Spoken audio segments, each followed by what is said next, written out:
¿Qué tal? Muy buen día, bienvenido a esta sección de entrevista para tiempo.com.mx y Puente Libre MX. El día de hoy vamos a platicar con Andrés Pérez Jaulet, quien es candidato a la magistratura civil aquí en el estado de Chihuahua, a quien le doy la bienvenida. Candidato, buenas tardes, gracias por acompañarnos. Gracias, Pedro, la verdad que siempre es un gusto venir aquí a tiempo a platicar contigo y a platicar con tu amplio auditorio o seguidores, ya no sé cuál es el concepto con tanta tecnología que se maneja, pero bueno, con toda la gente que nos ve y nos escucha. Pues en campaña, ya por tema de la magistratura, ¿cómo le hizo Andrés Pérez Jaulet para llegar aquí?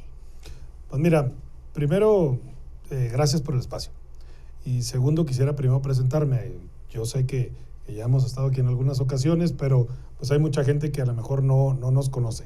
Soy Andrés Pérez Jaulet, soy abogado, evidentemente, por eso requisito para participar en esto. Tengo una maestría en Administración Pública y Políticas Públicas. La carrera la estudié aquí en la UACH, en la Facultad de Derecho. La maestría la estudié en el TEC de Monterrey, Campus Ciudad de México. Y me he dedicado por más de 20 años al litigio en diversas materias, en civil, mercantil, administrativo. Tengo mi despacho privado. He estado muy enfocado en asesorar a empresas mineras que se presentan pues todo este tipo de problemáticas y algunas otras, ¿no? Pero bueno, eso nos ha permitido transitar por la vida jurídica, por la vida a través de la prestación del servicio de manera privada, en el despacho, como bien te lo señalaba, y eso nos ha enseñado, pues del lado del escritorio, qué es lo que se necesita, qué es donde duele en el tema de la justicia, qué es donde duelen todos los procedimientos. Pero además, pues también la vida me ha dado la oportunidad, que tengo que señalarlo, es una de mis pasiones, pues de participar en la administración pública, participar también como servidor público. Estuve en la Ciudad de México trabajando como director jurídico en la Procuraduría General de la República, en la Oficialía Mayor específicamente. Posteriormente fui regidor del ayuntamiento, el coordinador de la fracción mayoritaria en el ayuntamiento, y de 2 años para acá, un poquito más de 2 años, pues se me invitó a participar por parte del secretario general de Gobierno y la gobernadora en la Secretaría General de Gobierno, donde actualmente funjo como coordinador de asesores. Entonces eso nos ha permitido, me ha permitido pues conocer los dos lados de la moneda, de un lado el escritorio y del otro lado el escritorio. Del lado como usuario, como en mi práctica privada, que tenemos todo este tiempo haciéndolo, pues como te digo, identificando qué es lo que se necesita para que esto sea mejor, para que sea más ágil, para que sea más transparente, para que sea sin absolutamente ningún vicio de corrupción. Es decir, como usuario tienes una perspectiva distinta a cuando estás del otro lado del escritorio. Y también he estado del otro lado del escritorio, en donde cada acción que realizas pues tendrá tendiente a resolver los problemas de la gente, a resolver las necesidades de la gente y a influir en la elaboración de alguna política pública, que el resultado necesario de toda administración pública pues es llevar un tema de mejora, un tema donde la ciudadanía vaya a obtener resultados positivos y vaya resolviendo los problemas de su entorno. Entonces, pues primero me presento, eso es lo que he hecho en toda mi carrera. En cada paso que he dado he puesto pues todo el impulso, todo mi trabajo, pongo todas mis capacidades al servicio de lo que esté haciendo, ya sea en mi despacho o en la administración, y eso es lo que el día de hoy nos animó con este nuevo sistema que ahorita lo platicamos, nos animó a participar y a poner a la orden de todos los ciudadanos toda esta experiencia y toda esta capacidad para poder servir a través del Poder Judicial y en el caso de la magistratura civil. ¿Cómo vivió Andrés Pérez Jaulet este proceso de la reforma judicial? ¿Estaba usted ajeno, como ustedes estaba, pero no tan despegado, porque estaba en su despacho, estaba dándole continuidad a los asuntos? Pero ¿cómo vivió Andrés Pérez Jaulet este proceso de la reforma judicial? Pues mira, yo creo que fue un proceso que se vino dando de hace muchos años. Sí. Desde el gobierno federal, hay que decirlo con todas sus letras, el gobierno federal se identifica este tema, habrá gente que estuvo de acuerdo, gente que no. Sin embargo, el año pasado, a mediados del año pasado, se hace esta reforma federal de la Constitución Federal que obliga a los estados. Bueno, primero la reforma significa que ahora quienes integran el Poder Judicial serán electos por votación popular, por voto popular. Y obliga a los estados a que lo realicen estas reformas máximo en el mes de marzo, y deja 2 opciones, que sea en 2025 o en 2027 la elección de los jueces y magistrados. Esta decisión que creo que se analiza, que se revisa, de hacerla en este año 2025, en el año 2027, pues es bien trascendente, porque en 2027 tendremos elección de gobernaturas, presidencias municipales, diputaciones, y pasar la elección de jueces y magistrados al 27 significaba pues contaminarlo de todo contaminarlo, válgame la expresión, pero todo interés político partidista que evidentemente va a pasar en 2027. Entonces creo que la decisión de hacerlo en 2025 de forma aislada, en donde los partidos políticos pues no pueden participar, en donde los intereses políticos tendrán que quedar de lado, nos permite concentrarnos en verdaderamente hacer un ejercicio democrático para terminar con un poder judicial fortalecido. Creo que ese es el objetivo que todos los que tenemos una participación o que estamos involucrados en este proceso debemos de tener como fin último, que todo lo que hagamos aquí, el resultado sea que tengamos un poder judicial fortalecido, que mejore sus procesos, que sea cercano a la ciudadanía, que la ciudadanía sienta un poder judicial como parte de algo que le va a resolver sus problemas, no un problema por sí mismo. Entonces yo creo que independientemente de si hubo gente o no que estuvo o no estuvimos de acuerdo con la reforma, pues hoy en día es una realidad y es una herramienta que tenemos todos los ciudadanos para aprovecharla y para poder decidir quién va a resolver nuestros problemas de mañana. ¿Por qué? O incluso actuales. ¿Por qué? Porque hay mucha gente que se siente lejana a este proceso. Primero se sentían muy lejanos al Poder Judicial y ahora este proceso, pues o dicen no le entiendo, está muy complicado, no sé para qué me sirve. Yo creo que es bien importante que los que andamos en este proceso, además de que tengamos como fin último dejar un mejor Poder Judicial o generar un mejor Poder Judicial, que logremos que la ciudadanía se preocupe, se interese, interiorice este tema con cosas tan sencillas. Mucha gente no sabe lo que hace un juez, mucho menos lo que hace un magistrado, pero un juez finalmente nos va a resolver los problemas tan cotidianos como la renta de un local comercial para poner una taquería. Si resulta que el dueño dice que no le pagó la renta y el arrendatario dice que sí se la pagó, pues va a terminar en una demanda y va a terminar en un juez que va a decidir quién tiene la razón. Si ese juez resuelve algo y alguna de las partes se inconforma, pues el magistrado va a revisar la resolución de él. Pero si el día de hoy decidimos no participar o tenemos un tema apático, puede ser que llegue una persona que no tenga las capacidades, que no tenga la experiencia, que no tenga las habilidades, solamente porque generó un tema popular y todos lo vamos a lamentar el día que nos toque este tema del arrendamiento. Pero no solo es el arrendamiento, es una sucesión cuando se muere un familiar que a todos finalmente nos va a terminar pasando, tristemente queramos o no. Si alguien tiene un problema familiar y se va a divorciar, pues también. Si alguien es empleado y lo despiden de su trabajo, o bien es el patrón y despide a un trabajador y finalmente hay un conflicto ahí, pues lo va a resolver el juez. De ese tamaño es la trascendencia de lo que vamos a hacer ahorita, porque el día de mañana vamos a tener la oportunidad de que nos resuelva es a quien nosotros escogimos.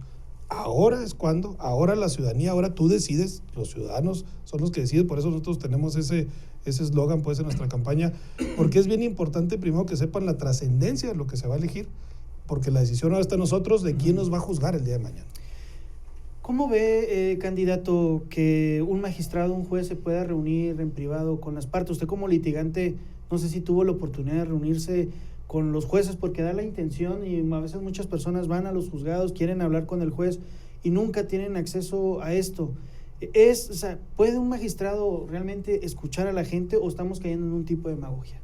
Fíjate que yo creo que sí es importante que exista este diálogo, claro, con toda transparencia. Sí, claro. Habrá que encontrar los sí. mecanismos para poder tener una agenda específica, una agenda transparente que permita este diálogo, porque finalmente es la manera en que el magistrado, sobre todo, que las audiencias son más distantes, más diferentes, pues tenga los argumentos que puedan ser. Sin embargo, para eso también está el procedimiento, y ahora que tenemos estos procesos donde son orales, donde son presenciales, pues también ayuda para eso. Sin embargo, yo creo que con los mecanismos correctos, pues no debe haber un tema que nos genere alguna suspicacia, siempre y cuando lo ordenemos, porque bien como tú lo dices, se presta que si va a hablar con el magistrado, pues ya le ofreció algún tema, ya le ofreció algún tema de corrupción. Yo creo que para evitar que eso se contamine debemos establecer mecanismos muy claros, de transparencia hasta física, si quieres, en las oficinas, de una agenda ordenada, donde todas las partes tengan la oportunidad. Sin embargo, lo fuerte y lo importante pues son los argumentos que se esgriman en el propio juicio, más que la plática con el magistrado. Pero deberíamos de dejar de de satanizarlo, porque eso lo convierte en la posibilidad de que exista corrupción si no lo transparentamos debidamente. Pues interesante todo esto. ¿Qué diagnóstico tiene de la justicia en el Estado, en México, usted como experto en el derecho? Mira, yo creo que es bien importante sí identificar qué fue lo que pasó que terminó en esta reforma. La ciudadanía se sentía alejada del Poder Judicial. El Poder Judicial es un área de servicio, un área que debe ser cercana a los ciudadanos, como te señalaba ahorita, debe ser un área en la cual los ciudadanos sientan la tranquilidad y la confianza de que hay alguien que va a respaldar sus derechos, alguien que los va a respetar sus derechos y que finalmente podamos llegar con toda tranquilidad, incluso decididamente, a que alguien nos ayude a resolver un conflicto. Y eso se había venido perdiendo durante los años. La gente, lejos de ver a un poder judicial cercano, lejos de ver un poder judicial como alguien que iba a resolver sus problemas, pues no querían acercarse. ¿Por qué? Porque los procedimientos eran tortuosos, lentos. Finalmente, muchas de las veces que se llega a una resolución, pues ya no le sirve ni al que ganó ni al que perdió, por el tema de que no fue una justicia pronta y expedita. Y yo entiendo que no se refiere a un tema exclusivamente de personas, sino de sistema. Creo que además del asunto de cómo elegir a los jueces y magistrados y todos los que van a integrar el Poder Judicial, o vamos a integrar el Poder Judicial, si así lo decía la ciudadanía, debe ir acompañada por sistemas de mejora que pueden salir de una propuesta del propio Poder Judicial. ¿Eso sí puede hacer un magistrado, esas mejoras que usted comenta? Lo que pasa es que tiene la facultad de presentar iniciativas ante el Congreso para poder ir haciendo estas regulaciones. Entonces, si todos tenemos la misma idea de mejorar ciertas condiciones, podemos ponernos de acuerdo y generar o solicitar los cambios necesarios para hacerlo más ágil. Yo creo que lejos de hacerlo más ágil, lo hemos ido haciendo mucho más tortuoso. Por ejemplo, creo que debemos transitar a los juicios en línea, a la justicia digital, que ayuda mucho para evitar no solo el papeleo, sino temas de tiempos, temas de transparencia al momento de la presentación. Y creo que todos los que andamos ahorita debemos tener una visión hacia allá, no específicamente la justicia digital, sino a generar las condiciones para ver cómo vamos a mejorar el sistema judicial. Ahora vamos a escuchar muchas propuestas, seguramente todas positivas, todas enriquecedoras, y lo que debemos de hacer es que quien llegue se comprometa a conjuntar todas esas voces y que podamos transitar hacia una mejor justicia, insisto, cercana a los ciudadanos, que ahora son los que van a elegir a los que van a impartir justicia. Pero también es conocido, candidato, que hay gente, bastante gente, y tal vez en el estado de Chihuahua, a lo mejor en otras partes del país no lo tanto, pero en el estado de Chihuahua la gente está muy desanimada en el tema de votar. Incluso pues dices que esa reforma yo siempre estuve en desacuerdo, pasó por las grandes mayorías electorales que se generaron y no quiero participar. ¿Qué le dices a esa gente? Pues mira, es una realidad, la reforma ya está, la elección ya está, estamos a menos de 2 meses de la elección y es una herramienta que debemos aprovechar. Insisto, el día de mañana que tú vayas a un juzgado y que por apatía, porque está muy complicado o porque te dio flojera, decidiste no ir a votar y te toca una persona que nunca en su vida agarró un expediente, que nunca en su vida siquiera llevó un juicio, pues entonces va a ser muy difícil que nos podamos quejar de eso si decidimos no participar. Insisto, son problemas cercanos, son problemas que tenemos a la vuelta del día. Y si quieres verlo por otro lado, también es importante participar porque es una elección completamente novedosa, ¿eh? Nunca habíamos tenido una elección, es histórica en el estado de Chihuahua, histórica en México y en muchas partes del mundo, pero la forma en la que vamos a votar también es completamente novedosa. Entonces, pues es interesante participar en estos ejercicios democráticos. Ahora ya no vas a tachar algún partido político, que repito, los partidos políticos deben de estar ajenos de este proceso y con el nombre de alguno de los candidatos de su preferencia. No, ahora las boletas, que en mi caso es la boleta rosa de magistrados civiles, va a traer 2 columnas, la columna de mujeres y la columna de hombres. Y arriba vienen 5 cuadritos en blanco, y luego el listado de mujeres. Y de hombres, 5 cuadritos en blanco y el listado de los hombres. ¿Qué es lo que tenemos que hacer los ciudadanos? Ubicar a la persona que por la que queremos votar, identificar el número con el que está identificado. En mi caso, que es la boleta rosa, es el número 28. Y tenemos que poner de puño y letra el cuadrito el número 28, que es el del candidato que ustedes van a escoger. Bueno, en este caso, espero que así sea y sea el número 28 el que escojan. Pero bueno, esa debe ser la mecánica. ¿Y quiénes van a quedar? Van a quedar los 5 que tengan mayor votación, en el caso de magistrados, en todo el estado.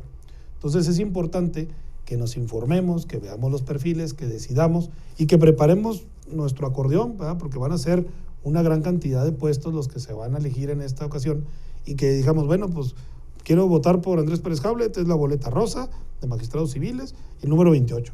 Quiero votar por alguna otra persona que es juez laboral, el color es tal color, el número tal. Es decir, ahora es válido, y así lo ha señalado el propio instituto, ahora es válido que podamos llevar un acordeón.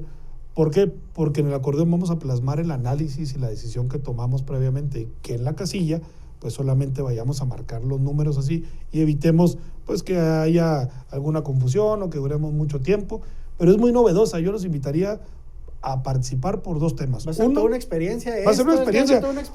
Uno por lo novedoso y lo interesante del proceso. Y lo que vamos a tardar en votar, esa es otra, ¿eh?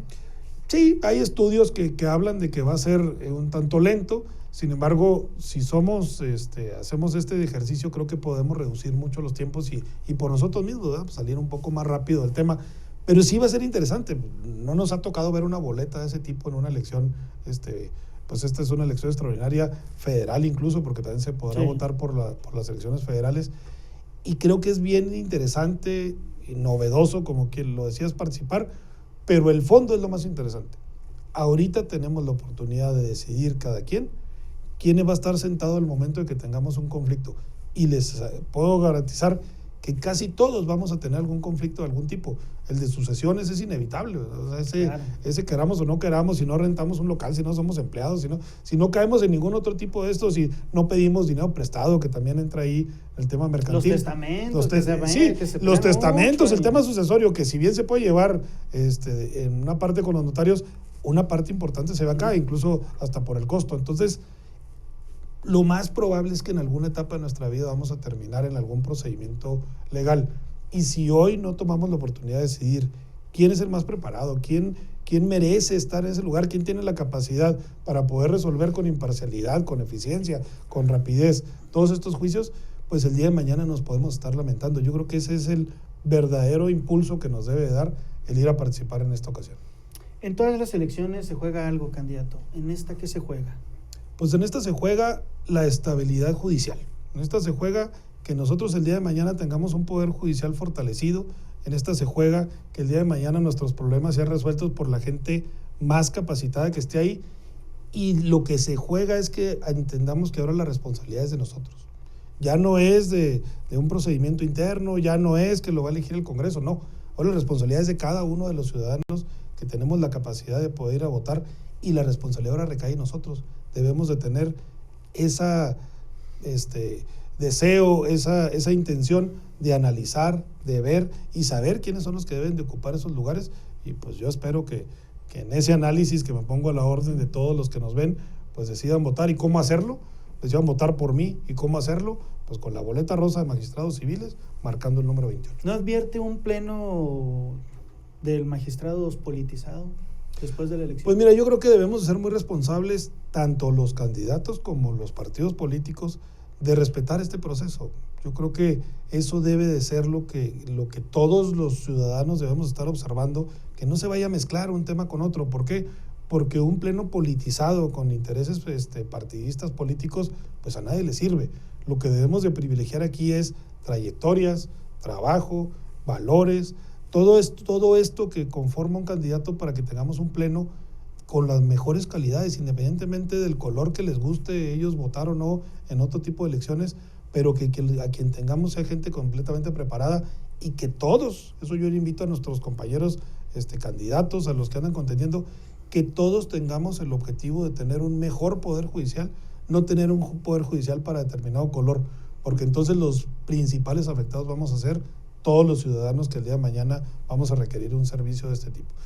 Y me voy ni siquiera a los juicios, incluso los temas de atención temprana o las formas alternativas de resolver los conflictos, que hay sistemas para eso, pues desde ahí nos podemos evitar un problema. Y todo esto debe estar alejado de política, porque si no, pues va a haber alguna preferencia de acuerdo al color, y eso sería desastroso. Por eso la importancia de ir a votar en esta elección. Por último, candidato, un mensaje a los trabajadores del Poder Judicial y un mensaje a los ciudadanos. Pues mira, a los trabajadores del Poder Judicial, mi respeto. Hay mucha gente muy valiosa que está contendiendo y que con mucho valor, porque no es un tema que ellos hayan participado con anterioridad. Reconozco ese valor, reconozco ese impulso, y los invito a que veamos esta oportunidad para poder renovar el Poder Judicial de forma positiva, para poder terminar después de este proceso con un Poder Judicial fuerte, un Poder Judicial sólido y un Poder Judicial muy preparado. Eso yo les invito a los compañeros y a los ciudadanos que vean la importancia de esta elección. Realmente, se los digo de corazón, aunque no fuera yo candidato, pero soy abogado y sé cuando llegas y hay una persona pues que no le entiende muy bien porque llegó por alguna circunstancia, el daño que te hace en tu vida, en tu persona, en tu patrimonio, en tus hijos, en todo tu entorno se puede ver afectado si la decisión que hoy recae en los ciudadanos decidimos no tomarla o decidimos dejarla de lado. Entonces yo los invito a que participen y ya de forma muy personal, si me permites el comercial, pues los invito a que analicen la trayectoria de su servidor, a que vean cuáles son todo el trabajo que hemos hecho y que si así lo deciden, que espero que así sea y a eso los invito, pues voten en la boleta rosa de magistrados civiles por el número 28 y que terminemos con un Poder Judicial bien fortalecido y recalcarles que ahora decides tú, ahora la decisión está en ti de quién va a juzgarte mañana. Pues muchísimas gracias, candidato. No, Pedro, muchas gracias. Y yo agradezco de nueva cuenta a Andrés Pérez Jaulet, candidato a magistrado civil aquí en el estado de Chihuahua, el habernos acompañado en este espacio. Ya lo sabes, síganos a través de las redes sociales. Mi nombre es Pedro Fierro y nosotros nos vemos hasta la próxima.